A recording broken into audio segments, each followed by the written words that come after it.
লা দিয়ে করো, মামা শুরু করে দাও।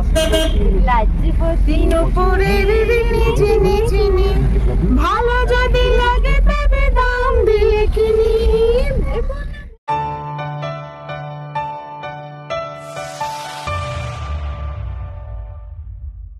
Hello friends, good morning.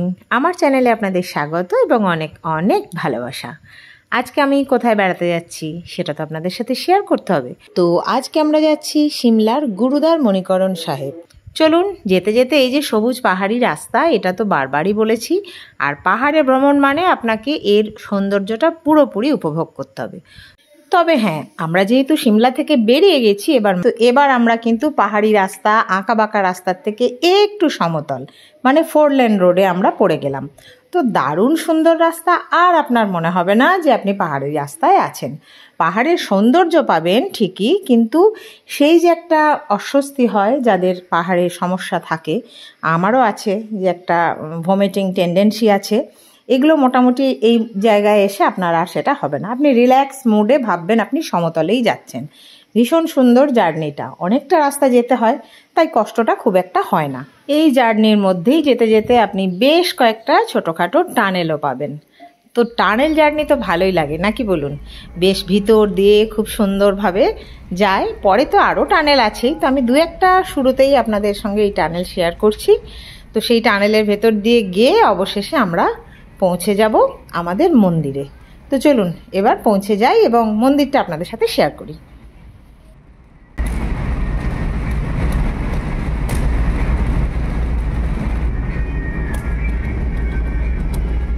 তো আমরা পৌঁছে গেছি সিমলার মণিকরণ মন্দির। মণিকরণ হলো ভারতের হিমাচল প্রদেশের কুল্লু জেলার ভুন্টারের উত্তর পূর্বে পার্বতী নদীর তীরে পার্বতী উপত্যকায় অবস্থিত একটি শহর। এটি 1760 মিটার উচ্চতায় অবস্থিত এবং কাশল থেকে 4 কিমি, কুল্লু থেকে প্রায় 45 কিমি এবং ভুন্টার থেকে প্রায় 35 কিমি দূরে অবস্থিত। ছোট্ট শহরটি তার উষ্ণ প্রসবন এবং মানালি এবং কুল্লুর তীর্থস্থানগুলির জন্য পরিচিত। এখানে একটি পরীক্ষামূলক ভূতাপীয় শক্তি কেন্দ্র স্থাপন করা হয়েছে। আর সিমলার মণিকরণ মন্দির হলো হিমাচল প্রদেশের একটি বিখ্যাত মন্দির, যা বিশেষ করে হিন্দুদের কাছে গুরুত্বপূর্ণ। এটি মানালির কাছে পার্বতী নদীর তীরে অবস্থিত। মণিকরণের কিংবদন্তি অনুসারে শিব এবং পার্বতী একবার ঘুরে বেড়ানোর সময় পাহাড়ের ঘেরা একটি সবুজ জায়গা দেখতে পান। সেই জায়গার সৌন্দর্যে মুগ্ধ হয়ে তারা সেখানে কিছু সময় কাটানোর সিদ্ধান্ত নেন। বিশ্বাস করা হয় যে তারা আসলে এখানে 1100 বছর কাটিয়েছিলেন। তাদের থাকার সময় পার্বতী একটি স্রোতের জলে তার কানের দুল হারিয়ে ফেলেন। হারানোর জন্য বিরক্ত হয়ে তিনি শিবকে এটি ফিরিয়ে আনতে বলেন। শিব তার পরিচারককে পার্বতীর জন্য কানের দুল খুঁজে বের করার নির্দেশ দেন, কিন্তু যখন তারা ব্যর্থ হন তখন তিনি অত্যন্ত ক্রুদ্ধ হন। তিনি তার তৃতীয় নয়ন খুলে দেন। এটি একটি অত্যন্ত অশুভ ঘটনা যা মহাবিশ্বে অশান্তি সৃষ্টি করে। সর্পদেবতা শেষের কাছে শিবকে শান্ত করার জন্য আবেদন করা হয়। শেষনাগ হিস হিস করে বলেন, যার ফলে ফুটন্ত জলের স্রোত বয়ে যায়।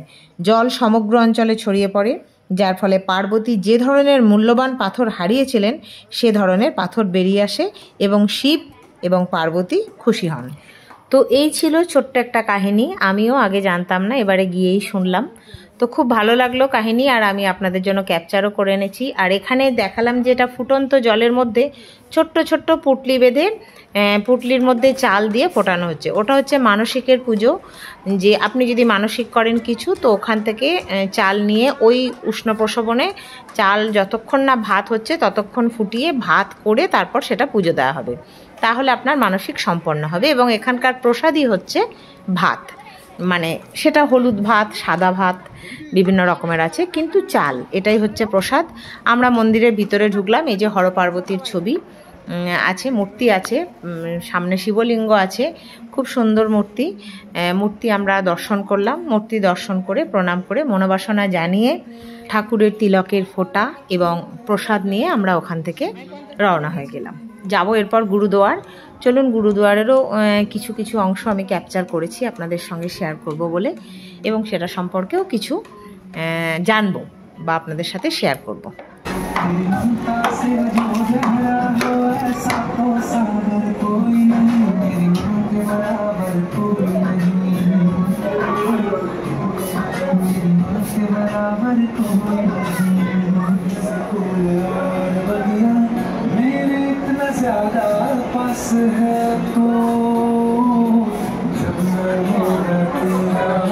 তো বন্ধুরা, আমরা চলে এসেছি গুরুদুয়ারে। গুরুদুয়ার মণিকরণ সাহেব হলো ভারতের হিমাচল প্রদেশের পার্বতী উপত্যকার মণিকরণ শহরে অবস্থিত একটি শিখ মন্দির।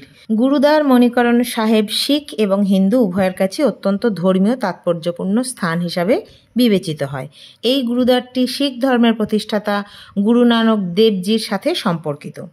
গুরু নানক দেবজির কিংবদন্তি, শিখ ঐতিহ্য অনুসারে গুরু নানক দেবজি তার ভ্রমণের সময় অঞ্চলটি পরিদর্শন করেছিলেন। কথিত আছে যে গুরু একটি পাথরকে মূল্যবান রত্নে পরিণত করে একটি অলৌকিক কাজ করেছিলেন, তাই এর নামকরণ করা হয়েছে মণিকরণ। শিখদের মতে তৃতীয় উদাসীর সময় শিখ ধর্মের প্রতিষ্ঠাতা গুরু নানক তার শিষ্য ভাই মর্দনাকে নিয়ে এই স্থানে এসেছিলেন। মর্দনা ক্ষুধার্ত বোধ করেছিলেন এবং তাদের কাছে খাবারও ছিল না। গুরু নানক মর্দনাকে লঙ্গরের জন্য খাবার সংগ্রহ করতে পাঠিয়েছিলেন। অনেকে রুটি তৈরির জন্য আটা ময়দা দান করছিলেন। একমাত্র সমস্যা ছিল খাবার রান্না করার জন্য আগুন ছিল না। গুরু নানক মর্দনাকে একটি পাথর তুলতে বলেছিলেন এবং তিনি রাজি হয়েছিলেন এবং একটি উষ্ণ প্রসবনও দেখা দেয়। গুরু নানকের নির্দেশ অনুসারে মর্দনা ঝর্ণায় ভাসমান রুটিগুলি রেখেছিলেন, কিন্তু তার হতাশার কারণে রুটিগুলি ডুবে যায়। গুরু নানক তখন তাকে ঈশ্বরের কাছে প্রার্থনা করতে বলেছিলেন যে যদি তার রুটিগুলি আবার ভেসে ওঠে তবে তিনি তার নামে একটি রুটি দান করবেন। তিনি যখন প্রার্থনা করছিলেন তখন সমস্ত রুটি যথাযথভাবে সেকে ভেসে উঠতে শুরু করে। গুরু নানক বলেছিলেন যে কেউ যদি ঈশ্বরের নামে দান করে তার ডুবে যাওয়া জিনিসগুলি আবার তাহলে ভেসে ওঠে। তো বন্ধুরা, আমাদেরও লঙ্গরখানায় প্রসাদ পাবার সৌভাগ্য হয়েছিল। আমরা এই যে এখানে বসেছি প্রসাদ পেতে। আর হ্যাঁ, মাথায় একটা করে ফেটি দিতে হয়, সেটা মেয়েরা মাথায় ওড়না বা কাপড় আর ছেলেরা একটা করে হলুদ রুমাল। তো এরকমভাবেই আমাদের দর্শন শেষ হলো মণিকরণ এবং গুরুদুয়ার। আমিও আপনাদের সাথে শেয়ার করলাম যা দেখেছি। কেমন লাগলো জানাবেন। ভালো লাগলে ছোট্ট করে একটা লাইক, বেশি ভালো লাগলে চ্যানেলটিকে সাবস্ক্রাইব করে সব সময় মতো এত ভালোবাসা নিয়ে সাথে থাকবেন, পাশে থাকবেন। সবাই ভালো থাকুন, সুস্থ থাকুন। টাটা।